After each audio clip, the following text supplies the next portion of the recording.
अपने टावरों को घर वाले ठोक ठोक तैयार करके रखते हैं, इसलिए अपने टावरों को डिप्रेशन तो अपने वाला तो सोचता है कि 29 नंबर है, इसको 92 में कैसे कर दूं। तिकड़म लगाता है यार, जिंदगी की परेशानियों से बाहर कैसे निकला जा सकता है। अप दीपो भाव, हम खुद के प्रकाश खुद है, ऐसे थोड़ी यार कोई घबरा जाएंगे। मैं हमेशा कहता हूं कि महाराष्ट्र के किसान सुसाइड करते हैं, जो कि महाराष्ट्र है ना पैसे वाली जगह है। मैंने पहले ये बात बताई होगी आपको कि महाराष्ट्र वाले किसान सुसाइड की खूब घटनाएं आती है। अब विदर्भ के किसान ना, कि विदर्भ के किसान सुसाइड कर लेते हैं। कभी आप देखो यार विदर्भ में होता क्या, गन्ना, गन्ना कैश क्रॉप है, नकदी फसल है, मतलब गन्ने की फसल होती है, इसका मतलब पैसे वाले किसान है। पर होता क्या 5 साल होती है, 1 साल नहीं हुई तो उनको बड़ा झटका लगता है, अरे यार कुछ ही नहीं हुआ इस बार तो हमारे, और वो कोई ना कोई इस प्रकार की कैजुअलिटी वहां पर हो जाती है। आप पश्चिमी राजस्थान देखो, 10 साल कुछ ही नहीं होता, 1 साल राम जी राजी होते हैं, और उसमें राजी है, अरे बाजरी भी लीला ल एकदम, और अब अगले 10 साल तक बाजरी खत्म नहीं होगी, अपने उसमें राजी है। उस बाजरी से जो पैसे आए बनियान के अंदर वाली जेब में 10 साल तक सुरक्षित है। मार भले थे आदमी, किसी को मरे नहीं। तो अपने परिस्थितियां अलग है, नियम सामाजिक मूल्य देश काल परिस्थितियों के अनुरूप होते हैं। वो यूरोपियन परिस्थितियों के अनुरूप है कि वहां बच्चों पे दबाव होता है, तो वहां कहा गया कि इन बच्चों को फेल ना किया जाए, इन बच्चों को पंपोड़ के राजी रखा जाए। हाथ पैर पैर राजी रखो, वरना आप यहां जितने हमें बच्चे के जो मन में है वो करने दिया जाए।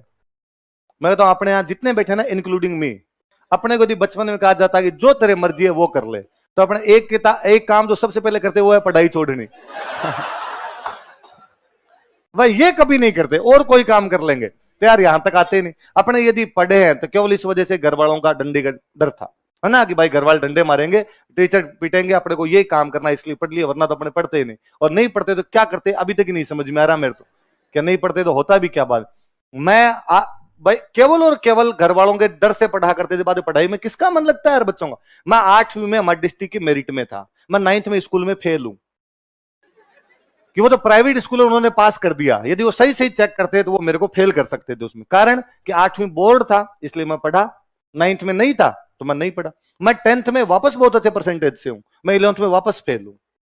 मैं 12th में वापस फर्स्ट डिवीजन हूं, मैं उसके बाद में फेल ही फेल हूं।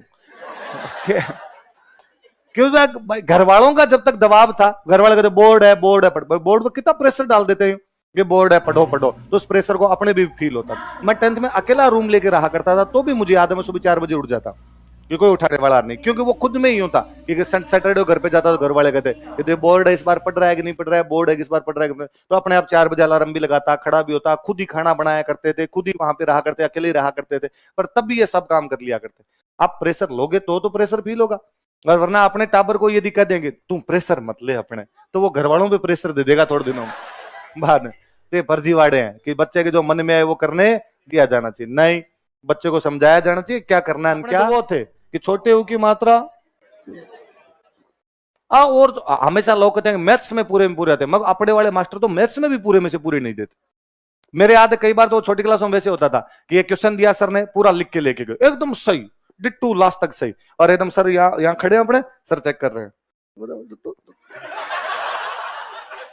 क्या हुआ सर पूरा सही है, क्या ये 5 क्या है सर, 5 आंसर नहीं, क्या है मीटर है सेंटीमीटर है, क्या बोलो मीटर लिखना भूले थे। इसमें वो मास्टर नंबर काटता था, इसमें वो मास्टर थप्पड़ मार दिया करता था, वो बताता यूनिट लिख, बिना यूनिट के इस 5 का कोई भी मतलब है।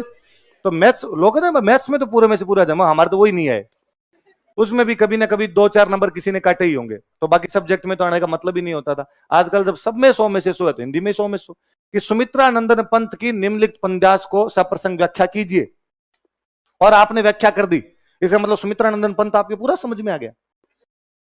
भाई कवि कहता है, कवि यह कहना चाहता है, कहना चाहता है कि मतलब और कुछ भी कह सकता है, हमें यह लगता है यह कहना चाहता है, एग्जैक्टली कवि वाली बात तो आप नहीं लिख सकते, और यदि पूरा का पूरा लिखता है इसका मतलब तो आप खुद सुमित्रा नंदन पंत हो, अब फिर तो आपके कवि समझ में आया हुआ है। हिंदी में इंग्लिश में कैसे नंबर दिए जा सकते हैं, पर उनके अंदर भी बच्चों को नंबर दिए जा रहे हैं, इसलिए बाद में आप लोगों को मात्राएं लगानी आती नहीं। पहले वाले मास्टर इन हिंदी इंग्लिश वाले मामलों के अंदर बहुत ज्यादा ही कठोर हुआ करते थे, नहीं एक एक नंबर यूं काट लिया करते थे। अब ये नंबर काटने कम कर दिए।